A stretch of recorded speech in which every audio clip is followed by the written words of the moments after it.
So you seem to be drawn to these strong women in history. And Oh, yeah. so can you tell us what drew you to Santa Mariana then? Well, this is very personal, actually.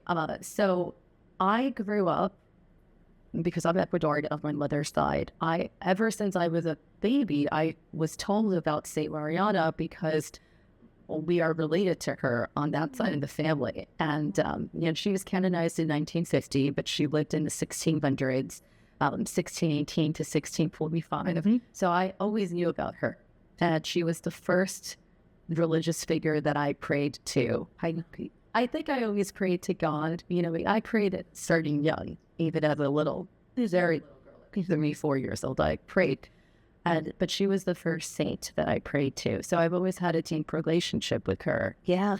Yeah. So how are you related to her in your family line? So on my mother's side, her father's family goes back to, And you can trace to her directly. yeah, we were given a certificate when she was canonized in 1950 saying that, we're related to her. But it's in Ecuador, so I don't have access to it. Yeah.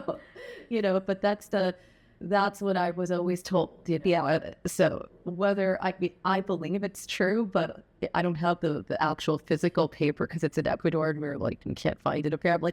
But like in my soul, that's always what I've known. I just was always told she's our relative, and I always took that in. Even as a little girl, I found her to be a real spiritual refuge for me. Even as a tiny, tiny girl, I would pray to her and think about her a lot. She was always in my prayers. Wow.